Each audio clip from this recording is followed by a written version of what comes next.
पहले ये आप बात समझ लीजिए कि तोते का गला मरोड़ोगे, गर्दन मरोड़ोगे, जादूगर गया।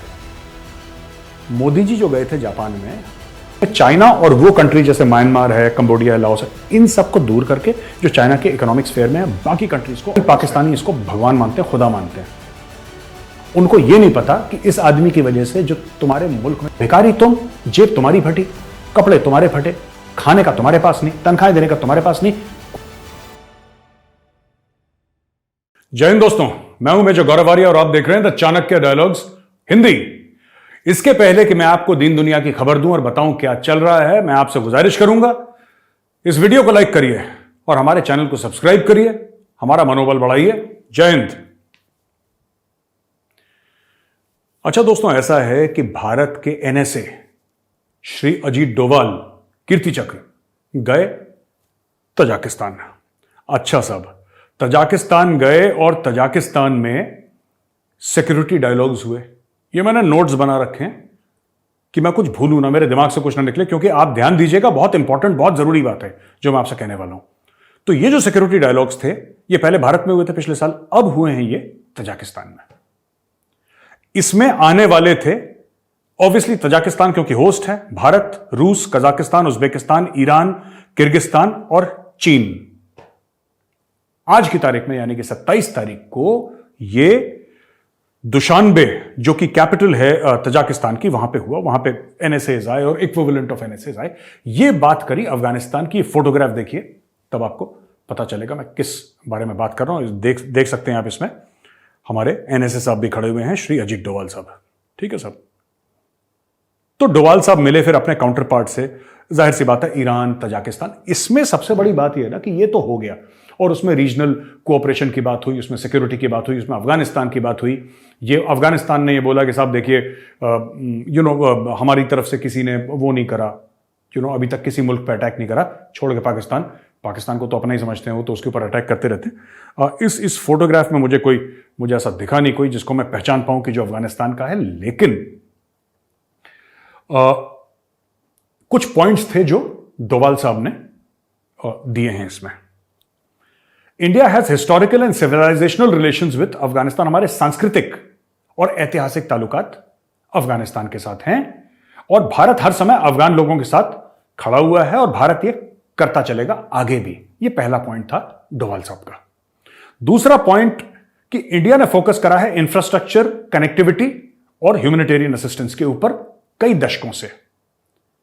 आफ्टर अगस्त 2021, यानी कि 15 अगस्त को वो तालिबान घुस गया था दंदनाते हुए काबुल, उसके बाद भारत ने क्या करा है? उसके पहले तो ठीक है, भारत कर ही रहा था जब पुरानी गवर्नमेंट थी, लेकिन अब भारत ने क्या करा है? भारत ने 50,000 मीट्रिक टन गेहूं का कमिटमेंट दिया है, जिसमें से 17,000 मीट्रिक टन अफगानिस्तान पहुंच चुका है, और वहां के लोग शायद कंज्यूम कर चुके होंगे। अब भारत अगली खेप इसकी भेजेगा।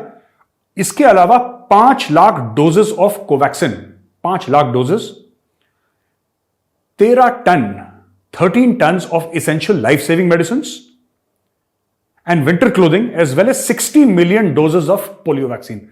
यानी कि 60 million doses, 6 crore doses of polio vaccine, यह भारत ने भेजी है। उन्होंने हाईलाइट करा the need for representation of all sections of Afghan society, यानी कि अफगान समाज में हर एक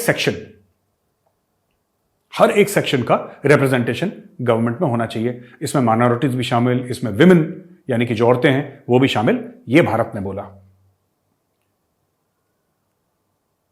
there is a need for all present in the dialogue to enhance capability of Afghanistan to counter terrorism and terrorist group which pose a threat to regional peace and security।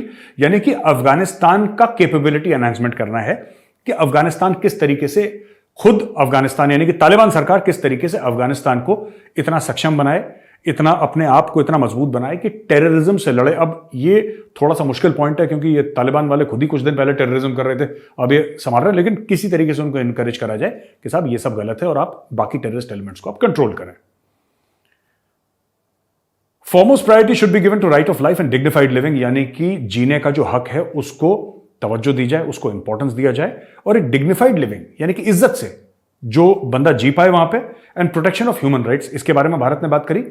Assistance should be accessible to all, respect for all obligations under international humanitarian law should be ensured. जो assistance है, जो दूसरे देश assistance दे रहे हैं, Bharat assistance दे रहा है, वो सबको बराबर का मिले, और जो भी ऑब्लिगेशंस हैं हर एक मुल्क के इंटरनेशनल लॉ के तहत, खासतौर से अफगानिस्तान के, इसकी इज्जत हो और वो इंश्योर करे। जो औरतें हैं और जो नौजवान हैं वो किसी भी समाज का कल हैं, उनका फ्यूचर हैं, उनके बारे में ध्यान दिया जाए। Provision of education to girls and employment of women and youth will ensure productivity and spur growth. इसके बारे में डोवाल साहब ने बात करी।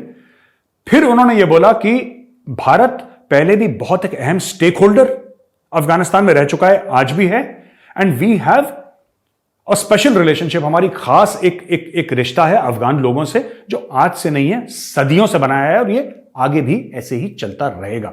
ये आश्वासन दिया उन्होंने अफगान लोगों को। And with collective efforts of regional dialogue member, जो बाकी सब आपने देखा तजाकिस्तान में बाकी भी मुल्क आए थे, पाकिस्तान उसमें नहीं था, बाकी लोग आए थे, तो उसकी मदद से we can help the proud people of Afghanistan build a prosperous and vibrant nation once again.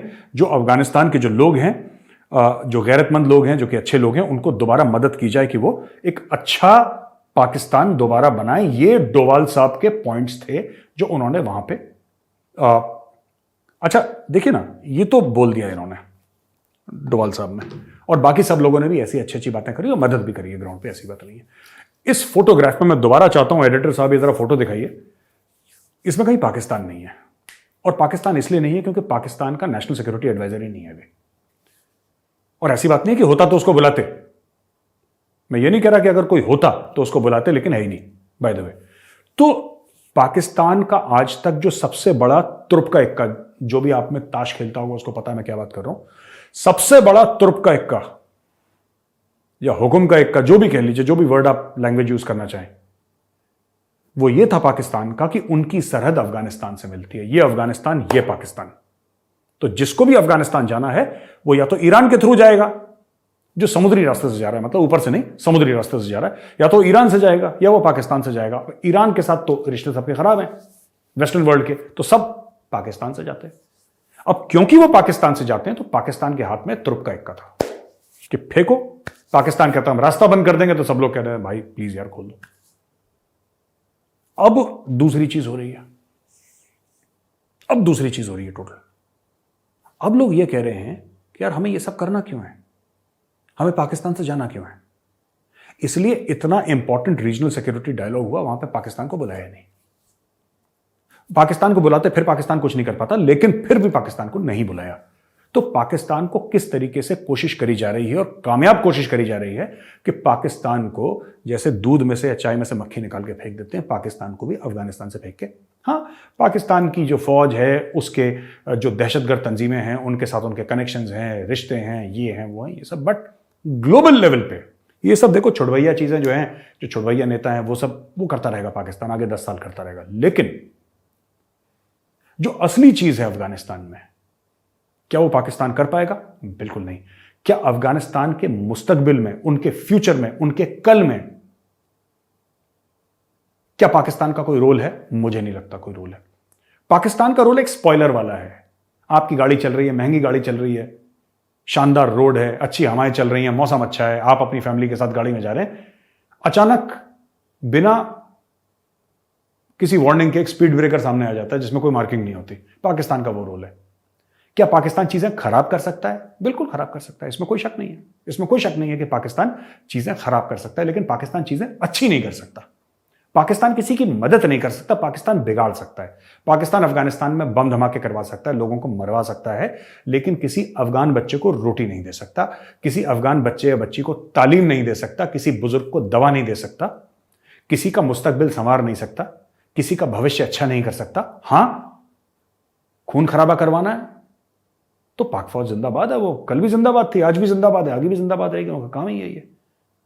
भेजो आईएसआई के चीफ को, भेजो पेशावर के कोर कमांडर को, भेजो इसको। तो पाकिस्तान की जब भी जो भी नजरिया रहा है पाकिस्तान का, वो हर समय सिक्योरिटी का रहा है, और खुद भी सिक्योरिटी स्टेट है पाकिस्तान।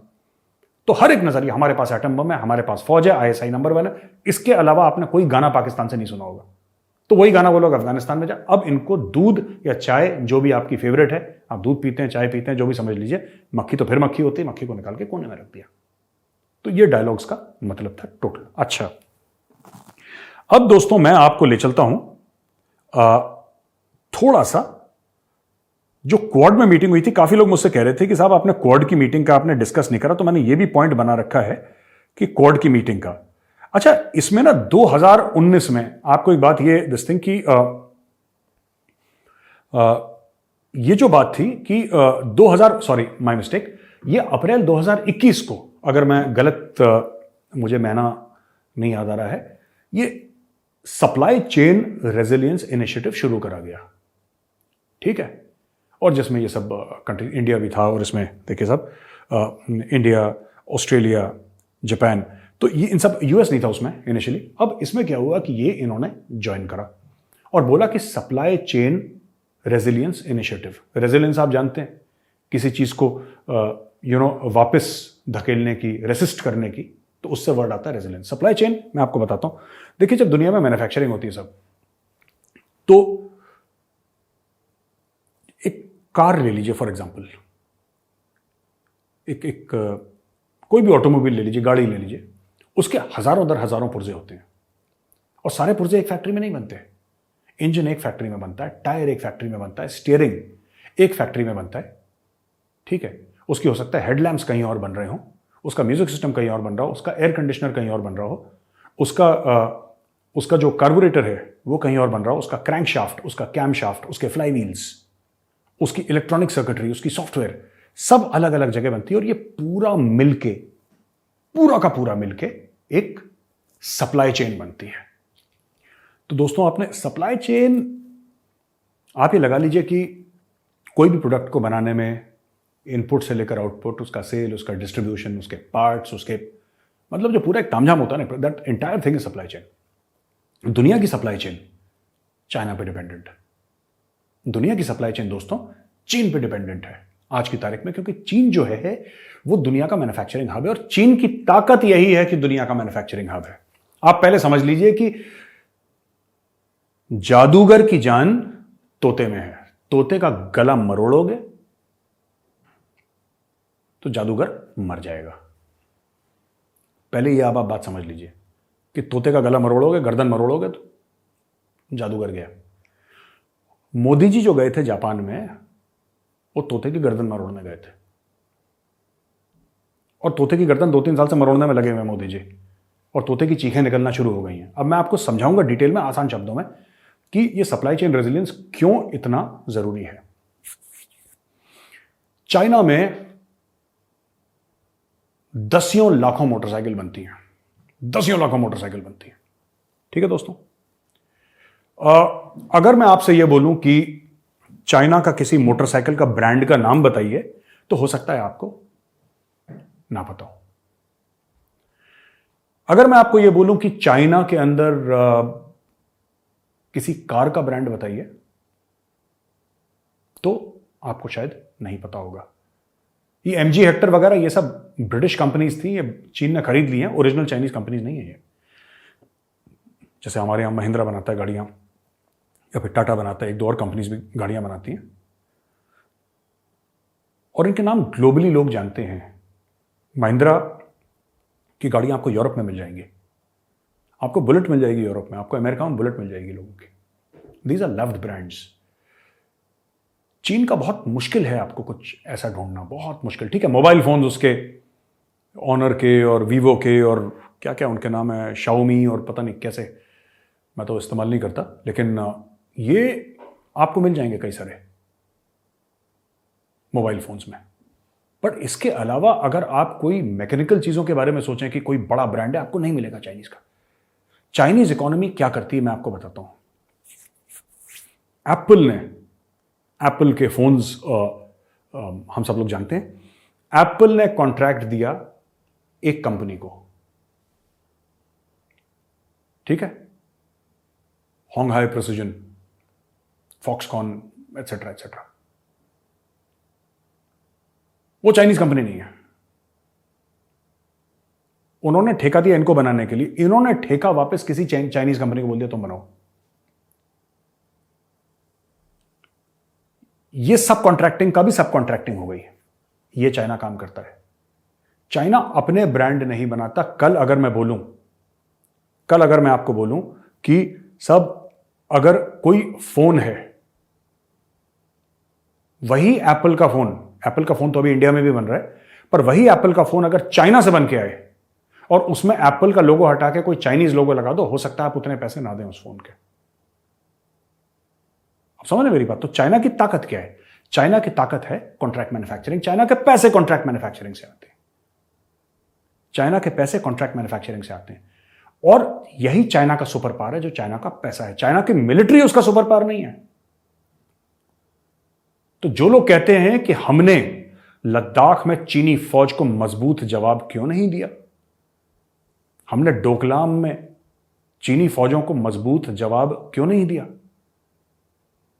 क्या हमें चीन की फौजों को देख के यह लगा कि साहब पता नहीं हम इनसे लड़ पाएंगे नहीं लड़ पाएंगे? भाई साहब, मोदी जी को पूरा पता है कि तोते की गर्दन कैसे मरोड़नी है।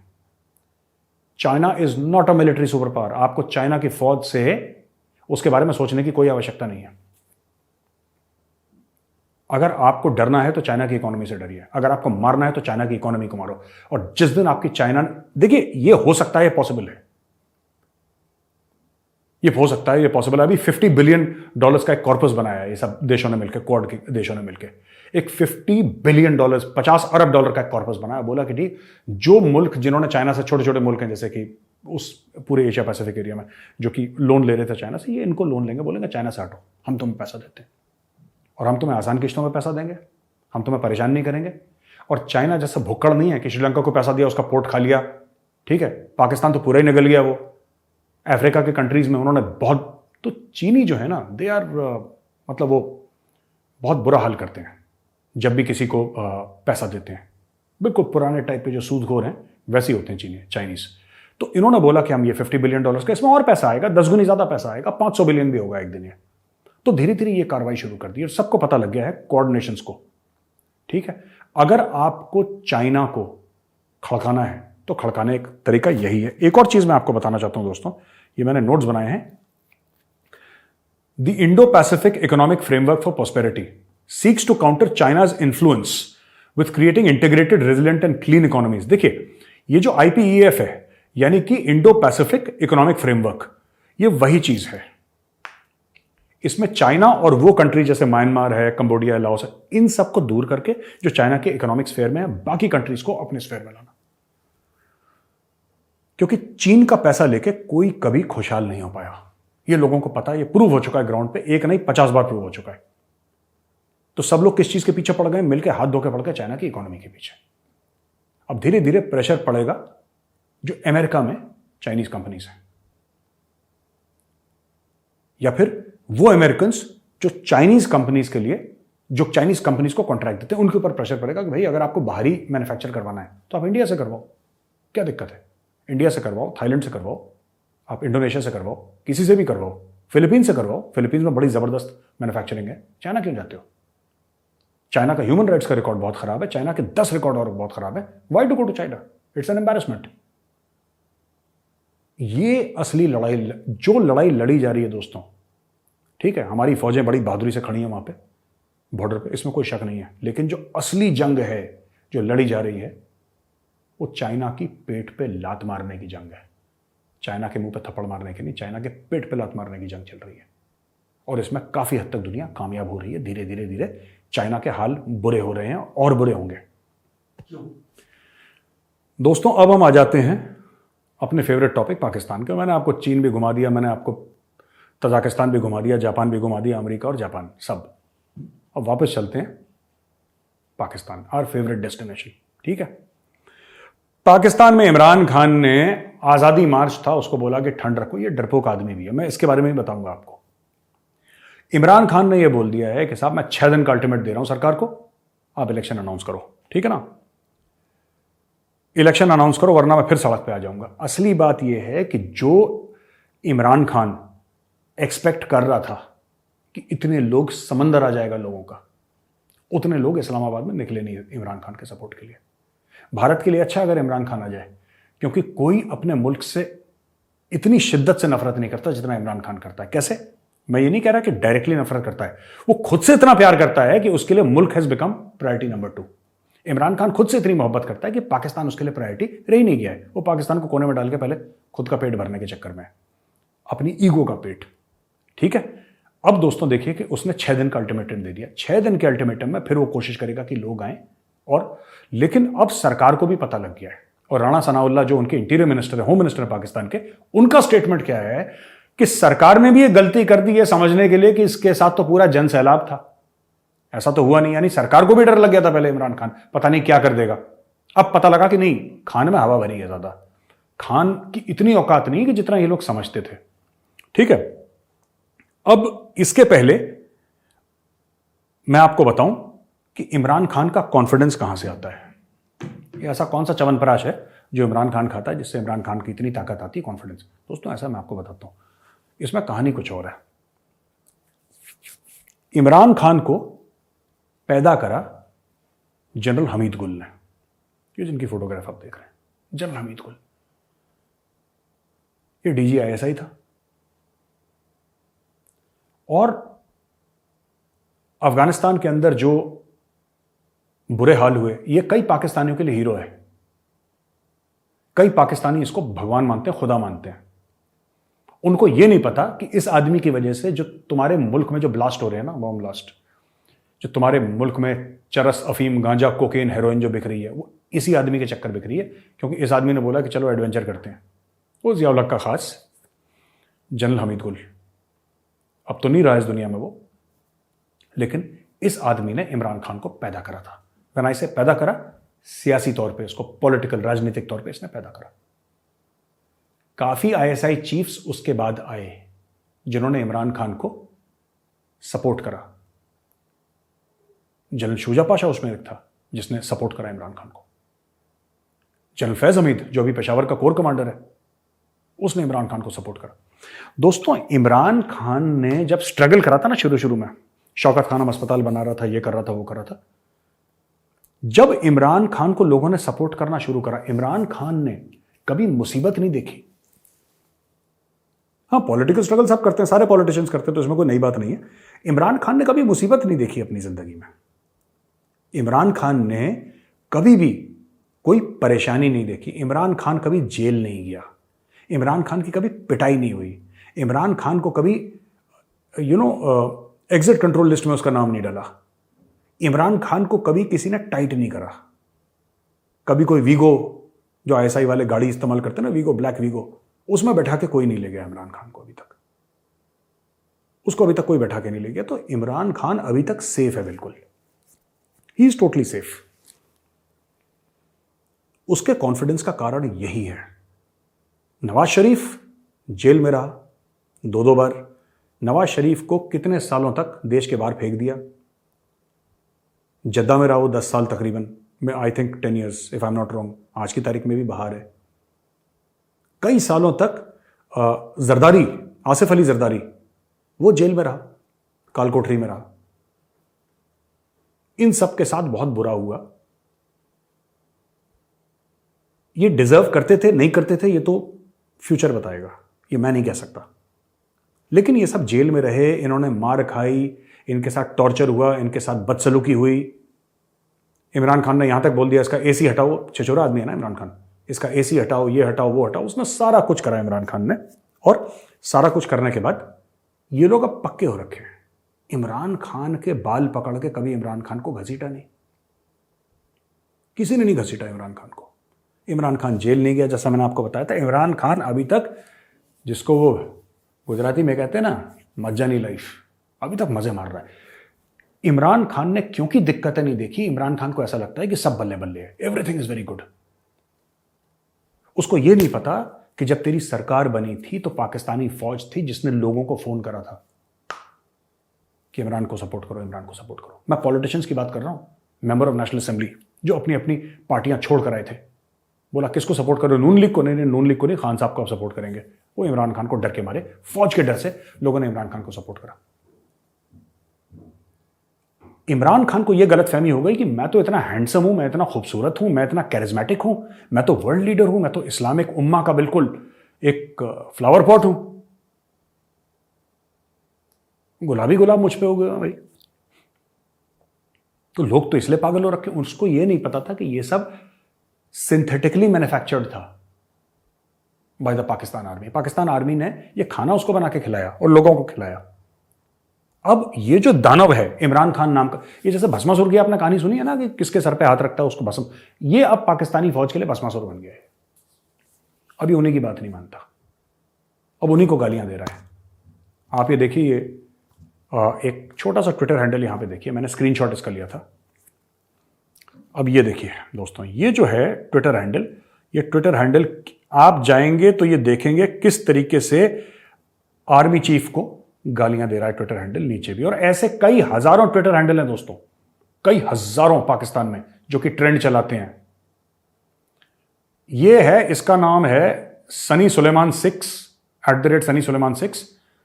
ये ट्विटर ज्वाइन करा था इस बंदे ने अक्टूबर 2021 में, यानी कि प्रोग्राम मार्च में नहीं बना। ये उसको पहले पता लग गया था कि मेरी कुर्सी जा रही है और मैं नालायक हूं।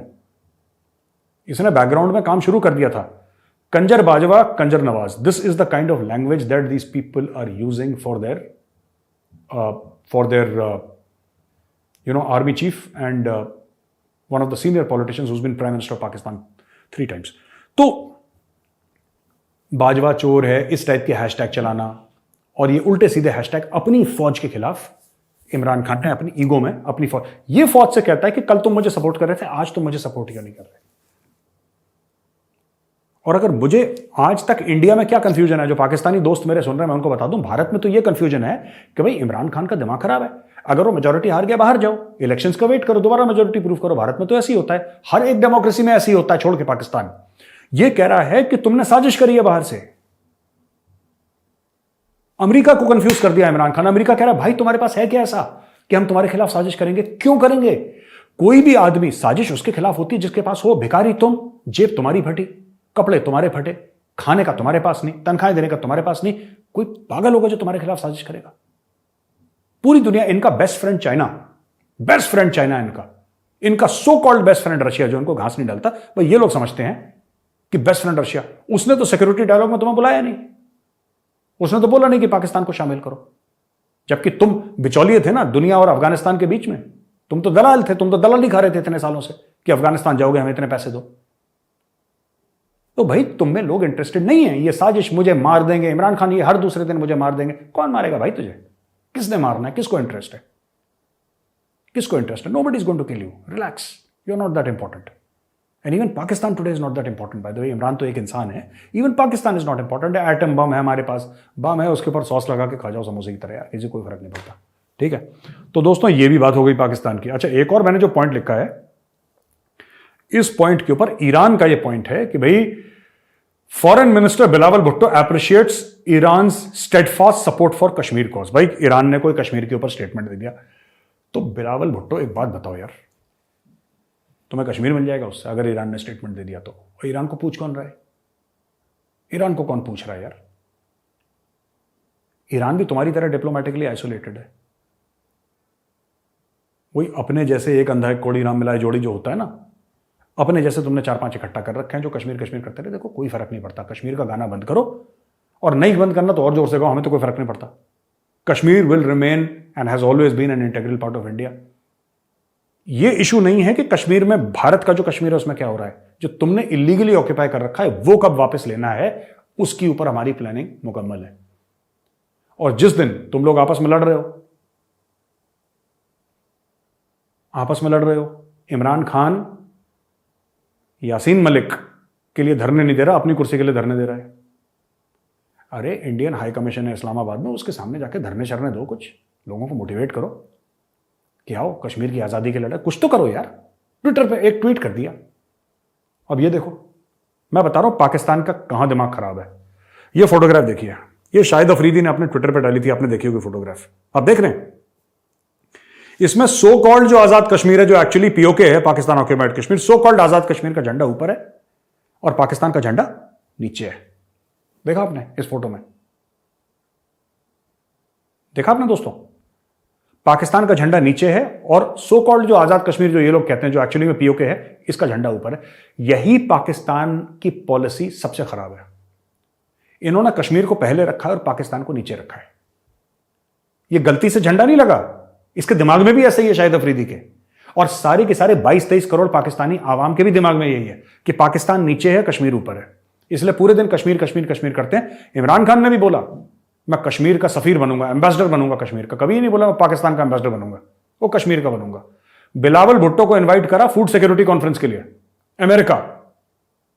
अमेरिका इनवाइट करा कि आइए फूड सिक्योरिटी के ऊपर बात कर रहे हैं। वो बावला वहां पे भी कश्मीर 10-15 मिनट मिलते हैं मुश्किल से बोलने के लिए, उसमें भी उसने कश्मीर कश्मीर करा, किसी ने उसकी बात सुनी नहीं। अब फूड सिक्योरिटी की प्रॉब्लम पाकिस्तान में होगी तो लोग इससे पूछेंगे नहीं, क्योंकि यहां पे बिलावल भुट्टो का जो रिपोर्ट कार्ड है या कोई भी पाकिस्तानी का रिपोर्ट कार्ड किससे बनता है? जब तुम बाहर गए थे, ठीक है, अमेरिका में कॉन्फ्रेंस किसके ऊपर थी साहब? कॉन्फ्रेंस थी फैमिली प्लानिंग के ऊपर। अच्छा, फैमिली प्लानिंग के ऊपर कॉन्फ्रेंस थी। तुम क्या बात करके आए? क्या बोला तुमने वहां पे? सर मैंने वहां पे खड़े होके बोला कश्मीर बनेगा पाकिस्तान, कश्मीरियों से नाता क्या, ला इलाहा इल्लल्लाह। शाबाश बेटा, शाबाश, बहुत अच्छा काम करा तुमने, यही तुम चाह रहे थे, तुम बोलो। ये स्टैंडर्ड लाइन पाकिस्तान की हर जगह। इनको आप इंफॉर्मेशन टेक्नोलॉजी के ऊपर बुलाइए तो यही कहते हैं कि कश्मीरियों से नाता क्या, ला इलाहा इल्लल्लाह। आप इनको किसी चीज के ऊपर बुलाइए, इन्होंने एक ही गाना गाना है, तो दुनिया ने, इसलिए दुनिया इनसे बात करने में कतराती है, क्योंकि इनके पास सिर्फ एक ही गाना है। एक गाना किसी ने भी गाया हो, आप रोज वो गाना नहीं सुन सकते। और लोगों का कश्मीर में इंटरेस्ट नहीं है। और एक्चुअली पता है क्या है दोस्तों, असली बात, असली स्कैम क्या है? Even Pakistanis are not interested in Kashmir. मैं बता रहा हूं आपको, इनके लिए कामधेनु गाय है, इसका दूध निकलता रहता है, तो कश्मीर से इनकी रोटी चलती रहती है, इसलिए कश्मीर कश्मीर करते हैं। वरना आप कभी देखिए इन्होंने कोई काम करा कश्मीर के ऊपर? कोई, इनकी कश्मीर की पॉलिसी नहीं है, इनके पास कोई रिटन डॉक्यूमेंट नहीं है कि पाकिस्तान की Kashmir policy. They don't have a Kashmir policy. इनका कुछ नहीं, ये कर दिया, कश्मीर के लिए छुट्टी कर दी, इस दिन छुट्टी कर दी, उस दिन छुट्टी कर दी, बस यही है इनका। छुट्टी छाटी करके अपनी खुश करके घर में बैठो, बिरयानी खाओ, निहारी खाओ, सो जाओ, बस that's it. These people are a very non serious कॉम, पाकिस्तानीज ज्यादातर, मैं सबकी बात नहीं कर रहा, पर ज्यादातर नॉन सीरियस है। इनको कुछ नहीं लेना देना, बस इनका एक है कि कश्मीर का ड्रामा चलता रहे, हमारे घर का चूल्हा जलता रहे, दैट्स इट। तो ये दोस्तों मेरी खबर यहां पे लगभग फिर खत्म होती है। और आखिरी में एक बात करता चलूं कि नेशनल असेंबली जो पाकिस्तान की है, जो पार्लियामेंट है पाकिस्तान की, उसने एक बिल अप्रूव करा है, यानी कि पाकिस्तानी पार्लियामेंट ने एक बिल अप्रूव करा है कि जो ओवरसीज पाकिस्तानी, जैसे हम लोग एनआरआई बोलते हैं ना, तो जो ओवरसीज पाकिस्तानी है वो वोट ना कर पाए। वो इमरान खान अगर जादूगर है ना, तो वो तोता वो है ओवरसीज पाकिस्तानी, पैसे भी वहीं से आते हैं। तो इमरान खान चाहता वो लोग वोट करें, क्योंकि वोट इमरान खान को देंगे, क्योंकि वो तो मुल्क में आते नहीं, बहुत सर्दियों में आते हैं 1-2 महीने के लिए, उनका पाकिस्तान से कोई मतलब नहीं है। They are happy outside, they are well settled, पैसा कमा रहे हैं, ऐश कर रहे हैं। वो यहाँ पे नाच गाना कर लिया, थोड़ा बनेगा पाकिस्तान, आएगा इमरान को डांस स्टेप्स अपने दिखा लिए, दैट्स ऑल, नथिंग एल्स। तो ये भी एक इमरान का सपोर्ट बेस जो है गया। ये चल रहा है पाकिस्तान में। दोस्तों ये एपिसोड देखने के लिए बहुत बहुत धन्यवाद आपका। मैं जल्दी एक और एपिसोड आपके पास लेकर आऊंगा। फिर से मेरी गुजारिश है कि हमारे चैनल को आप सपोर्ट करिए, उस वीडियो को आप लाइक करिए, अपने दोस्तों के साथ शेयर करिए, ठीक है। कुछ आप मुझे फीडबैक दीजिए, मैं कोशिश करूंगा जो आपके कमेंट्स हैं उसमें समय निकाल के कुछ कमेंट्स का जवाब दूं, क्योंकि उसमें कुछ कमेंट्स हैं जिससे मुझे अगले एपिसोड्स के लिए आइडिया मिलता है। और कुछ फीडबैक भी है आपका, जो नेगेटिव फीडबैक है वो भी, उसका भी बहुत बहुत स्वागत है, क्योंकि उससे हमें आइडिया लगता है कि हम लोग कहां कमजोर हैं और हमारी टीम को कहां मेहनत करने की जरूरत है। तो आपके पॉजिटिव कमेंट्स का बहुत बहुत धन्यवाद, और आपके नेगेटिव कमेंट्स का बहुत बहुत बहुत बहुत बहुत धन्यवाद। जय हिंद।